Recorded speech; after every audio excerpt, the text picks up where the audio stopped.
I just want all marketplace people to know, all marketplace believers, your work is sacred. You have a calling to be a part of the kingdom. You are not the second team. You're on the first team. And to understand that the marketplace is part of God's intent for the world, to embrace your job as an opportunity to honor God, love your neighbor, and proclaim the name of Jesus to the ends of the earth. Thank you for joining Mercy Today. How do mercy and compassion break down barriers and change everything? How do they bring hope? Be inspired as our guests share about the life-changing, soul-impacting work through the ministry of Mercy, Inc. and its partners. Here's your host, Dr. Dan Pritchett. Well, I'm very glad to welcome you to another episode of Mercy Today Radio. You know what we get to do on these shows? We get to tell the story of how compassion changes everything. And it really does. All of our shows, there are people and stories and projects and all kinds of things that God is doing around the world. And the compassion part is what really starts the cycle and starts the transformation that we are seeking to be a part of. So we get to tell the world about the work of Mercy, Inc. and its friends and partners, and another one for today. You know, when Christian people are choosing a career or an occupation, but when they're younger, they're in school, maybe high school or college or young adulthood, and they're thinking, some will feel called into ministry and some not. And so we might think, well, some go into ministry and some go into work or business. Oh, well, wait a minute. What if work is ministry? What if you can have a business that helps fund ministry? Wouldn't that be like the ministry of supporting ministry? Well, that's our show for today. Today's episode is called, When is Making Money a High Calling? So, friend, I want to welcome you to the discussion, invite you to tune in, lean in, open your heart, and listen to the end, because even when we're done with the radio timing, we have more in our afterwards, and we've got lots to talk about. We have a great guest today. His name is Erik Cooper. He is Zooming in, and he is the president of the Stone Table. Erik, I still don't think I quite understand what that is. Maybe that'll come out in our discussion. But as I said, Erik Cooper is the president of a Stone Table and a friend of Mercy, Inc. And the name, again, of this episode is When is Making Money a High Calling? So, Erik, thank you so much for zooming in today, and welcome to Mercy Today Radio. Well, thanks for having me. It's an honor to be here. I've looked around on your website, very impressed, a lot of good stuff there, and I just want to jump right into it because you're doing some amazing things. And before we help our listeners understand what it is that you do, would you mind telling us why you do it? That'll kind of set the framework. Why do you do what you do? And then we'll talk about some of the details. Well, sure. Absolutely. What we do here at the Stone Table, and I will give you a little context on that as the conversation unfolds, but the Stone Table is really about awakening a gospel-redeemed marketplace to the mission of God in the world, or another catchphrase we love to use around here is we accelerate the Great Commission through the marketplace. I started out as a business guy, that ended up taking kind of a beautiful but unexpected 12-year detour into full-time ministry. Now I find myself back in the marketplace. And so it kind of stemmed a little bit from not only what we do here, which I'll explain, but just being on both sides of the equation, being employed by a church and now being employed in the marketplace, and understanding really the sacred calling of both of those things. Yes. How God's people are really called to embrace their marketplace jobs, no matter what they are. Say whether you're a brain surgeon or you sweep floors at a local fast food restaurant, reconciled to Christ, all work is a sacred opportunity to worship God and love and serve your fellow man. And so I love it. That's what we do here. We generate money for missions work, Great Commission work around the world, global missions, which is really how we started through marketplace work. We have a real estate company here that we own, manage, and construct apartments, and we can get into that a little bit more. But that's really the driving force is to harness the marketplace for the mission of God in the world, both financially, the money we can create from the work, but also the work itself we believe is actually part of God's redemption work in the world. Excellent. And to apply all of that with what we were saying at the beginning, when you were working in the church, you were in ministry. When you are working in business, you are in ministry. Yeah. And I want our listeners to pick up on that. And I like your examples, whether you're a brain surgeon or sweep floors at a fast food restaurant.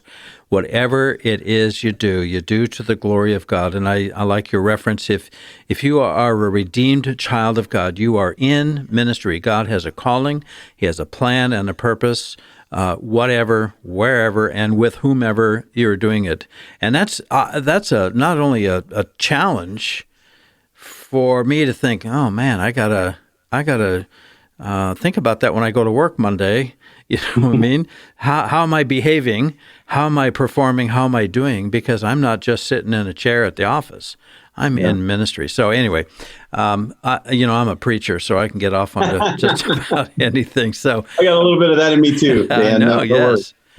So, but we are communicators, whether it's in the pulpit or in front of a class or just going to work. Before we go further, Erik, I want to ask you this question, because you're going to say a lot of stuff that's going to resonate with people, and I think people are going to be looking at themselves and say, "Who, me? Really? Okay, well, maybe think about that." So tell us what it is you do, which we're going to learn about. Why is it important to you personally? Yeah. Well, we grew up in a Great Commission focused church. I like to tell people we kind of slow baked in the Great Commission every Sunday, right? I mean, it was there was always a missionary sharing a story. We did big missions conventions, the flags of the nations, everything, right? So we grew up in that kind of an environment. My father was a preacher's kid.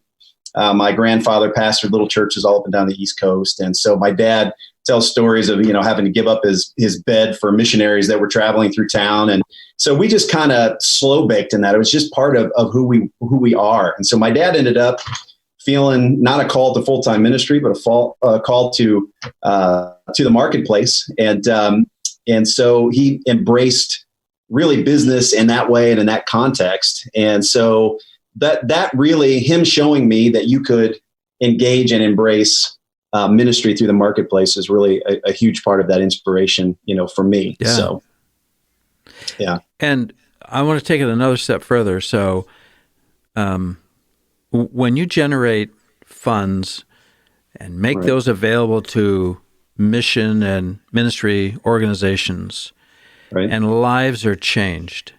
I understand it being a part of your DNA, all baked in, but does that do something for you when you hear reports from the field that, your funds were able to build an orphanage or a school or to make a significant difference? How does that resonate inside of you? Oh, well, it's why we do what we do, right? So when you get those stories and when you hear, some of the fruit of the ministry and what we're able to do here, we're in the housing business. So we own, manage, and construct housing. So even we have 80 staff across the whole state of Indiana.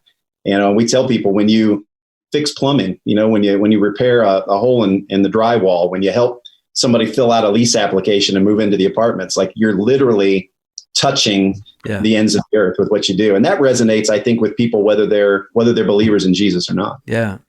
And I think what happens then is likely you are building relationships, nurturing those relationships, and what I call cultivating the heart soil. So if there is a receptivity or if there's an opportunity to plant that seed of the gospel in one of your renters or residents or tenants or in the mission field. So thank you. I think that's just so powerful that God is doing, whether it's in a pipe or whether it's in a mission school or something. So. Right. So tell us a little bit more. I read on your website you have, did I say 2,300 units or something that you own and manage? But tell us about the business part that helps you to raise the funds to ship off with prayers to the mission field. Yeah, so we started almost 30 years ago. It was my father, a real estate developer friend of ours, and the retiring pastor of our church that recognized an opportunity in the affordable housing business. And our pastor was retiring from full-time ministry. He was going to go and spend his retirement doing fundraising for global missions work. My dad had been an entrepreneur, had been in all kinds of businesses, the nursing home business, restaurant business. He was kind of looking for his next opportunity. And this real estate friend of ours that was extremely connected with a lot of programs and things that were out there for housing really came to us with an opportunity. And so, we started this business almost 30 years ago, both to be sustainers of affordable housing. And then they said, hey, from day one, at the end of every year, half of our profits will go back into building the company. The other half will go right out the door to global missions through our pastor's organization. And that was the genesis, really. And so ever since then, we've slowly but surely built a company that is doing great things through housing. And that is the living organism. I mean, you get up and you go to work and you know that all of your employees, all your residents, everything, that's all working together under that larger canopy of principle, and that is you are in straight business, in real estate. You're generating funds sent overseas to do mission work in other lands. Maybe we can hear a little bit about those lands and those projects and those things that you get reports about, things that your dollars are doing. And we're going to be right back with you, Erik, right after a break. So folks, don't go away. We're coming back. I'm Brad Swinford with Salem Concrete Paving. It's a privilege to partner with Mercy Inc., who provides hope to people around the world by meeting critical needs and introducing people to Jesus. I know that through Mercy Inc., I'm investing in God's kingdom as they spread the love and gospel of Christ around the world.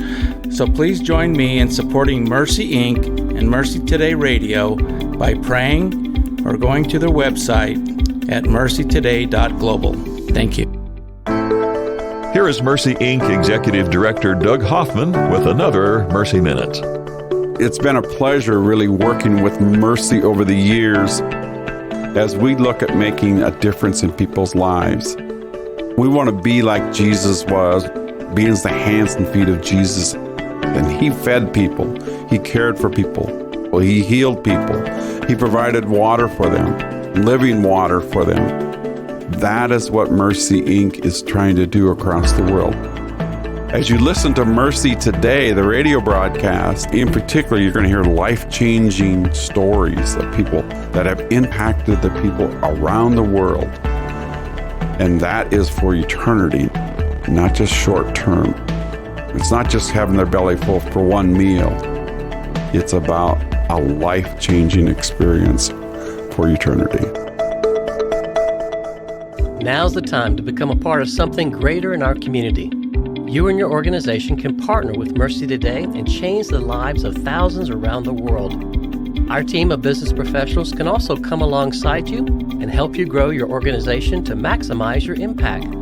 Our goal is to help you increase your quadruple bottom line: people, planet, profit, and purpose. Consider being a sponsor of Mercy Today. Visit our website at MercyToday.global.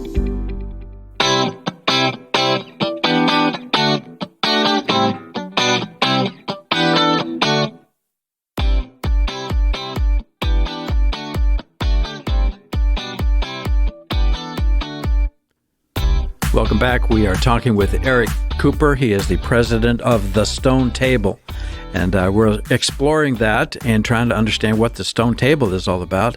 The title is, When is Making Money a High Calling? You probably already have a hint for where we're going with that, because Erik is expounding that pretty clearly. So we're going to resume, and we're going to get right back into what we were talking about, Erik. So what has been, would you say, the impact of your work? I mean, you're doing diligent things, you're creating capital, and you're sending it for missions. And maybe you can tell us a little bit more about the other side. When you send those dollars, Sure. What's happening? Where does it go? And what's being done with that money? Yeah. So, the basic direction of what we do, CRF Affordable Housing, Community Reinvestment Foundation, CRF Affordable Housing is our affordable housing company. And then half of the profits now flow to the Stone Table, and the Stone Table handles all of our missions work, our overseas work, and then, any of the, the training, the resources, the encouragement that we create for, marketplace believers here in the States. And so a huge focus and a huge shift about 5 years ago in what we are doing overseas is in the arena of business as mission. So we went out and talked to some of the missions organizations that we work with regularly. Assemblies of God World Missions is a big one. Went out and talked to the leaders there and just asked them, what is God doing in the world and how is our organization uniquely designed to, connect with that? Good. And they told us, there's a huge, huge push towards unreached people group missions projects around the world. And one of the main ways now that missionaries and missions organizations are engaging in those areas is through business, entrepreneurship, business development, and really leveraging the marketplace. And that resonated with us really because of our DNA, right? I mean, here, who we are and what we do. We are a business that was started for missional purposes here in the States. And so if we can empower, invest in, and push forward the work of the ministry and the proclamation and the demonstration of Jesus Christ and the message of the gospel around the world through the marketplace, it just was a real, great connection for us. And so we've invested in business English schools, CrossFit gyms, travel and tourism companies, coffee shops and restaurants, things that allow missionaries to come into a community and to connect with that community through the marketplace. We believe the marketplace it's a relationship connector, right? You go in, you add value to people's lives, you meet a need through the marketplace, and it opens up relationship and people welcome those things into their community. So it's not really a bait and switch. It's understanding that the marketplace itself is part of that kingdom presence. Yes. And then through that, we get the opportunity to demonstrate the gospel and proclaim the gospel. Yeah. And so we've been able to do that around the world, and it's thrilling for us. It's one of our if I hear you right, then your funding would go toward establishing or at least beginning a business in another country that is intentionally placed there, planted there, designed to build relationships. These are Christian entrepreneurs. Yeah. Okay. And so they are missionaries. Yeah. Yeah. So they have people coming into their coffee shop, and it creates the opportunity for relationships. And that's the key. That's the key to the transmission of the gospel, right? I mean, people, I'll say it this way. Nobody goes to heaven because their friend was a nice person, right? And so there has to be an engagement. There has to be a way to connect. And then you cultivate that heart soil by pouring a good cup of coffee and coming by and see if you need a refill and adding another napkin or whatever it could be. And then you have opportunities. There's a relationship that's developing. Wow. I mean, we do that here, but for you to have the vision of creating capital for those sort of business investments, and then you have people who are there bringing the message, the love and truth of Jesus across that bridge to planting and cultivating the soil and the seed. I mean, we believe really the marketplace gives us an opportunity to fulfill both the Great Commandment and the Great Commission. Yeah. And that's whether you're here, in Western culture context, you're in the Arab world, you're in China, right? I mean, you get up and you go to work every day. The work of your hands is an opportunity. We like to reshape it through this lens, right? Yeah. To honor God and love your neighbor, right? And through those relationships, it's an opportunity to both display and proclaim and foster gospel conversations. Yes. As the gospel has transformed us and the work that we do and the reason that we do the work, it overflows into, gospel conversations that can point people to Christ. That is beautiful. I think a lot of people in, church-connected, faith-based people in the U.S. might think, okay, well, I'm going to send some money to missions. They might think, well, it's going to be a Bible school or it's going to be a missionary who's going to ride a bike from village to village and preach the gospel. That's all good and all wonderful and needed, but that's not what you're doing. Right. For you, the transmission of the gospel and the life-changing power is coming in the context of serving people with a business. Right. I love that. And I just want to make sure it's some of these things, because I'm not a business guy. I've been in the ministry of ministry. You've been in the ministry of business. So I don't think like a business guy. I think like a pastor. Well, by golly, that's because I am one. So So I'm sure that you have heard reports back from the field. Maybe you could tip a little bit our way with some stories of some changed lives that have been affected because of your involvement in the business as mission. Yeah, absolutely. I mean, the one that sticks out to me is recent. I was there to see it with my own eyes. Last year, I was able to travel to an area of the world I'll leave vague, only for the safety of the people there. And that's one of the issues that I have is I've got all these great stories and I have to be very careful about how I share them, but we were on the ground there with the team, and this is a business English school that is planted in an area of the world that's exclusively Islamic. Yeah. And, no churches, no known believers in this area. And when we got there, the missions team that actually runs this business English school that has taught literally hundreds of local students business. This is a touristy area. So if they learn English, they really can move up the socioeconomic ladder. The school employs locals. I mean, the community really loves it. And they love the fact that they're American, expats that are there. They love learning English from Americans or from Europeans, people who it's their native language.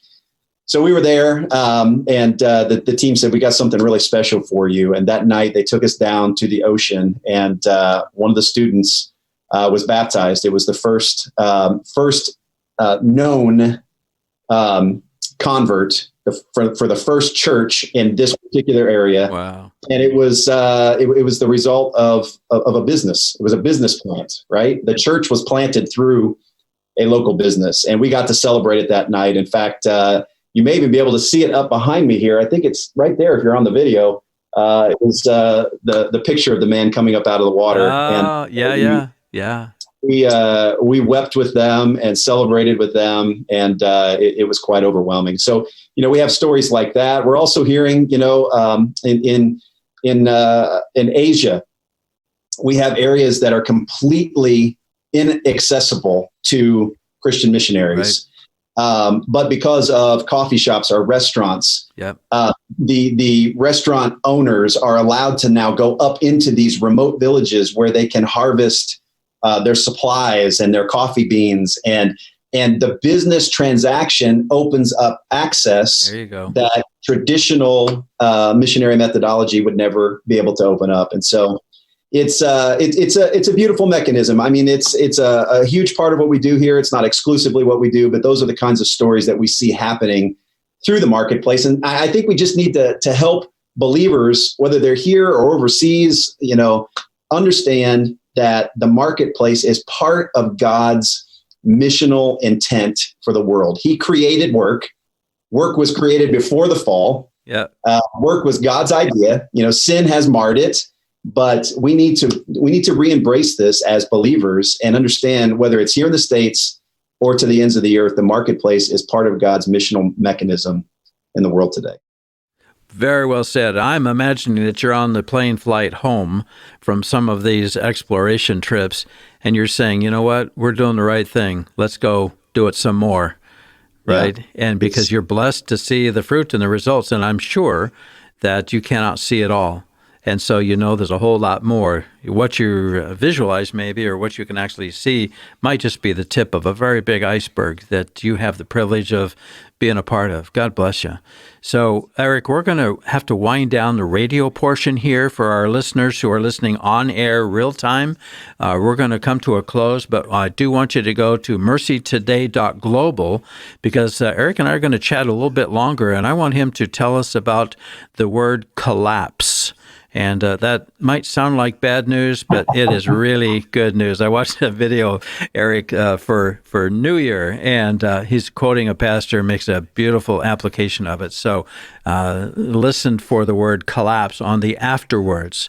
So listener, I'm just glad that you're with us today, and whether you're listening in one of the cities where we are broadcast, or whether you're listening to the podcast, I'm happy to have you along. We've been talking to Erik Cooper, the president of the Stone Table. The name of the episode is "When is Making Money a High Calling?" Erik, you've done a great job of helping us understand that. So, Erik, I just want to thank you for zooming in, for sharing your heart with us. Do you have any concluding words for the radio portion? Anything that you could just leave us with, a sentence or two? Well, I just want all marketplace people to know, all marketplace believers, your work is sacred. You have a calling to be a part of the kingdom. You are not the second team. You're on the first team. And to understand that the marketplace is part of God's intent for the world, to embrace your job as an opportunity to honor God, love your neighbor, and proclaim the name of Jesus to the ends of the earth. I love it. Beautifully said. So, listener, there you go. I want you to go to our website, MercyToday.global. You can hear this full podcast. We have other things there. You can hear the afterwards and all of our shows. We are heard around the clock and around the world. We've been talking to Erik Cooper with The Stone Table, When Making Money is a High Calling. Erik, thank you so much for zooming in today, and God bless you in your ongoing work. How do you multiply your time, talent, and treasures? By investing in Mercy Today. Whether it's going on a mission outreach halfway around the world or sharing your insights and experiences with others in our local community, our team of business professionals can help you multiply what God has given you. We can help you grow your organization so that you and your fellow work associates can utilize your talents for even greater causes as you multiply your resources to do even more. Join us and become a sponsor of Mercy Today. Visit our website at MercyToday.global. Have you been looking for new ways to grow your organization and have a lasting, eternal impact? Mercy Today has an amazing team of business professionals that have managed small businesses to large corporations, and we want to share that know-how and experience with you. We're also committed our lives to sharing the gospel with compassion and serving the practical needs of communities around the world. Partner with us and become a sponsor of Mercy Today. Visit our website at MercyToday.global.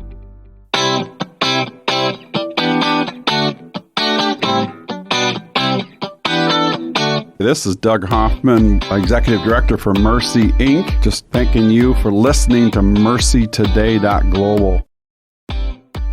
So I really enjoyed talking to Erik.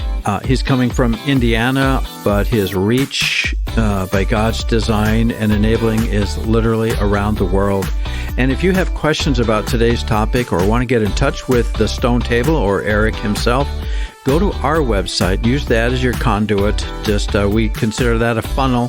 So you just go to our contact page, tell us what you'd like to know or questions or like to connect with Erik directly. Go to our contact form and fill that out. I want to thank you for listening today. This is Mercy Today Radio, telling the story of how compassion changes everything. And so until next time, may God help you be a part of what He is doing in our world today. Join us on the show again. Get our podcast. Sign up. We'll be in your inbox every week with a great show. God bless you, my friend, and we're saying goodbye for now.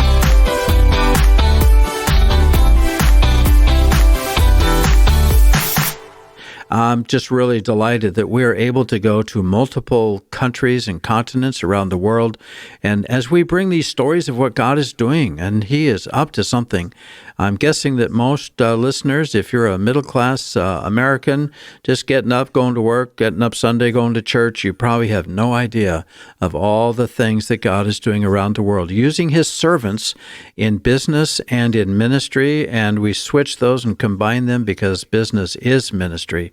That's the thing that we're trying to put together here for you. Well, welcome to the afterwards portion of this show. We are talking with Erik Cooper and the Stone Table. I keep saying that, and we're going to hear what that means and where that came from. But the title for today's episode is When is Making Money a High Calling? So let's get right into that, Erik. I have a question down that says, well, no, that's a different question. Why don't we start with that? Where did you get that name? What does it mean? How can we kind of learn something about what you do by the name of your business? Yeah. Well, when we launched the Stone Table, really it was in 2015. I mentioned earlier in the interview that my former pastor had started a missions organization. And that was our partner really for almost 25 years. And he is 96 years old today. Still an amazing man. He and his wife are still married, still live on their own. In fact, until recently, he was still traveling. I mean, he'd been in Spain. And I teased him when he finally said, "Hey, I need to pass the baton." He was about 90. And I said, "You're going to outlive me. Why are you passing the baton?" Right? I mean, it's just, he's an amazing, hold on to it. an amazing man. But we wanted to kind of reboot in 2015. And so basically we took the baton from him and we said, well, we're going to launch our own 501c3 to start handling the missions work that we do. What should we name it? And, we wanted to be in the space. We wanted to tell a story without being overt. And we've seen a number of our missionary friends do that with the names of their businesses, mission businesses. They mean something to them, but they don't necessarily mean things to, the people that are there in the culture. So I'm a big C.S. Lewis fan. And if you read The Lion, Witch, and the Wardrobe, the location of Aslan's death and resurrection is called. Oh, yeah. So we wanted to remind ourselves, when you step into business as mission, there's a whole lot of different ways that people approach that. And they're beautiful ways, right? That, business for transformation, even, what I would call non-Christian or secular people are seeing that the marketplace can renew, communities, and they're seeing the beauty that can be created through the marketplace. Right. And we just wanted to make sure we differentiated ourselves in one way. And that was that everything we did and everything we do is going to lead towards the proclamation of the gospel. It's going to be rooted in the gospel, and it's going to lead to the proclamation of the gospel. And so, we say, missions does good in the world, but it's not solely about doing good. It's about doing, about embodying the gospel and proclaiming the name of Jesus. And so we wanted a name that kind of reminded us subtly. I mean, people out in just culture that see it, they're like, wow, that's kind of regal and noble. And, we say tables are gathering places, right? And the Stone Table is a gospel gathering place. But we wanted to remind ourselves that the death and resurrection of Jesus is really the driving force of everything we do. So that's that where is the name deep. That is really deep. I love that. No, seriously. Yeah. I love that. And it's so powerfully important because I'm thinking, Erik, that when a guy gets up, he's running a business, he gets up, he's got his to-do list, his phone calls to make, emails, he's got to talk to vendors and employees and suppliers and, do marketing and all that stuff. Once in a while, he needs to just slow down and say, you know what? If I'm a child of God, he can use this ministry for doing some really great things, and it's more than about the coffee or about the sweeping or about whatever it is. And you've brought that to us in that way. I love that. And so how does the fruit confirm your mission? How is it? And I have a question in my mind. I'll just say that I'm thinking about it, and if you want to answer it, okay. When I talk about fruit, sometimes fruit is measured, and so I'm thinking dollars. So what kind of dollars does your activity, business activity, create for mission, where you do that starting of businesses for the purpose of building relationships and all that? What are you turning to send to missions? Is that something? Well, I'm just thinking about that. Like today, and it's funny, the housing company, the board of the housing company committed half of the profits to mission. Yeah. For the first 5 years, it wasn't hard to have, $20, right? I mean, it's like half of zero is a really easy calculation, So, but then as things began to build, the numbers got bigger and bigger. And then really in 2014, 2015, we started bringing in partners. And so what we would do is leverage whatever dollars that we had, and we'd bring in church partners, we'd bring in other business partners, we put out matching funds. And then, so I think all said, life to date, and really the first 10 years, the numbers weren't huge, but I think we may have crossed the $11 or $12 million mark this year as far as what we've been able to generate, both through the business and through, now in these last few years, our partners. And so, and in the early years, you mentioned earlier, building Bible schools and Bible colleges, and we were a huge part of that. Back in my former pastor was a huge believer in training indigenous pastors, and we love that. I mean, we love and are proud that we were a part of that type of ministry. And we don't exclusively do business as mission today. A couple of our biggest projects have been with some anti-sex trafficking work that we've been able to do. But even with that, they're doing job training, and they're retraining these women to get out into the marketplace. And so that's kind of the thread that ties it all together. But yeah, it's hard to quantify some days, but we've been blessed to be able to generate those kinds of dollars for missions. Yeah, that's beautiful. I just wonder, and I'm being a little sarcastic, I wonder if God sees what you're doing and blesses your business so that more can be put out there for missions and all the other good stuff. What's the chance of that?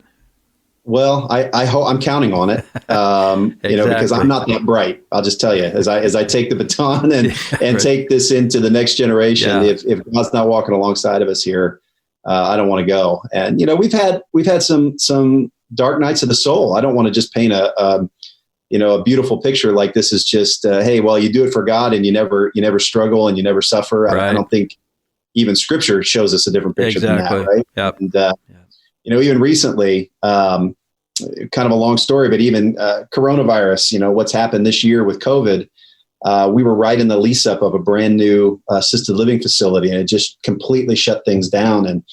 And really, some nights of pacing the floor and wondering, how it was all going to work out. And in some ways it still is. But what I love about what we do, and I don't think this is just our story. I think this could be every marketplace believer story. Was when we start to meet these things in these difficult seasons and circumstances, we can go to God and say, "Look, God, this is yours. This is your asset. It's not mine." Yeah. So at the end of the day, just show me how to steward through this difficult season, because at the end of the day, it belongs to you. It doesn't belong to me. I mean, unfortunately for my kids, the profits we make don't go into a trust fund for them. I don't think they know that yet, but no, they do. These dollars go to the work of God in the world. And I think in that way, you can put those moments back in God's lap and say, Lord, if suffering is where you're taking us, if struggle is where you're taking us, this is all yours. It belongs to you. And just show us how to walk and steward this moment to the glory of God. Yeah. And so yes, I believe the Lord has blessed us, and we've seen him be faithful over and over again. And you just kind of hang on for the ride some days. Yeah. Oh, beautifully said. So as we finish up here, I would like to invite you to speak to, let's say, maybe 3 different people. Okay. First, I'd like you to speak to the business person. So, back to the coffee shop or the sweeping, or the guy gets up and goes to work, or he's running a business. What would you say to him in the context of business as mission and having a higher calling and a higher purpose for his business? I mean, he's going to tie his tie a little differently after you talk to him, or he's going to have a little bit different thoughts on the way to work or on the way after, how he talks to his fellow workers or his employees or his employers. I'm kind of making a long question here, but talk to the worker or the business person in the context of the principles you're talking about. What would you say to them? Well, I think the first thing we have to do is we have to understand the story that we're a part of, and the world, especially Western culture today, 21st century Western culture, postmodern culture. I'm the center of my own story, right? I'm the author. Happiness and prosperity, are whatever you want to say. Those are my objectives, and I'm the center of the story. And if you're a believer, we even see this in the church, right? It's like, well, okay, that's still my story, but I need to figure out how to bring a little bit of God into that story. Well said. I think that's a recipe for misery if you're in the marketplace. If you're a business owner, you're an employee, first thing you have to do is flip the script. Okay. You have to understand that we are not the central actors in a story we're writing about ourselves, that we have been invited into this grand narrative that God has been telling really since the beginning of time. And it's the meta narrative of Scripture, right? Genesis to Revelation, creation, fall, redemption, restoration. This is the story. Our work, the work of our hands, is part of. So I would say to you, first and foremost, flip the script, reimagine your work through that storyline, that every day we get the opportunity to, and we said this, to go to work, to worship God, to love our fellow man, to serve our fellow man, and to proclaim the name of Jesus wherever we can to the ends of the earth. I think that is the kind of gospel-fueled meaning that so many marketplace believers are missing, because it's like, well, I didn't get the sacred call. So I'm just kind of trudging away here, trying to make ends meet, making a few bucks that I can give to, the church or to ministry, and hanging on till I get, to fly up into heaven, sit on my cloud and play my harp all day. Right. I mean, that's a pretty meaningless reality. But I go to church and sing in the choir. Yeah. Well, and all those things are good. Right. But to understand that, like, we're a part of this grand storyline of redemption and restoration.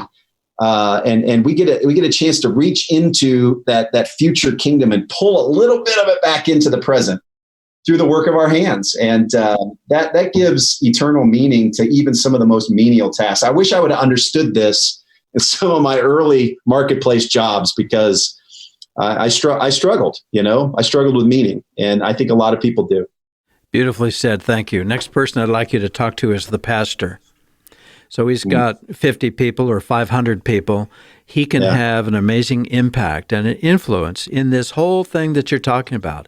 All of life has purpose and meaning. Every day is an opportunity to live out the gospel and to touch lives, to plant seeds, to cultivate soil, all of that. How can a pastor provide that kind of leadership, either for his lay people who are workers or people who are running businesses? We're going back to the whole business as mission. How can he lead them? How can he show them by example? How can he inspire them to have that exact same framework that you just eloquently described? Well, I think, some of my dearest friends in the world are pastors, and, I love the local church. And so, I always tell people, what we do here at the Stone Table is not about, elevating the marketplace to the detriment of the work of the local church. I mean, the church is God's mechanism, right? And so, we love the church, we love our pastors, and we want to serve under them, really, is what we do. We're not competing with the church when we speak in these terms. But, it was interesting. I had a dear pastor friend of mine. He invited me to speak a few years back. And when he introduced me, he was doing a whole series, a 3-week series, and he wanted me to kick it off on faith in the marketplace. And when he introduced me, he said, "I want to apologize to you as your pastor." He said, "Because in 20 years of being your pastor, it never even occurred to me," was what he said. Never even occurred to me to talk about where you spend 50% of your waking hours. Yeah. Never even occurred to me. And so I guess my encouragement to pastors would be to understand the sacredness of the marketplace and the opportunity the people in your pews have each and every day to embody and live out the gospel through the work of their hands, and to encourage that, to reframe people's work through the lens of the gospel. Is one of the greatest gifts that you can give them. And that's not to say we don't want them singing in the choir. We don't want them, parking cars or ushering or working in kids ministry. It's not an either or, but it's understanding that when you put gospel meaning behind the work of people's hands, a kingdom combustion starts to happen that will blow your minds. And so that would be my encouragement to pastors. Thank you. I have a friend that says, "I am an ambassador of the Lord Jesus Christ, temporarily, cleverly disguised as an accountant." That's awesome. Even accountants. And I have an accounting degree. I worked 2 years in public accounting. When I got out of school, it was the worst 2 years of my life. I tell people I'm a recovering accountant.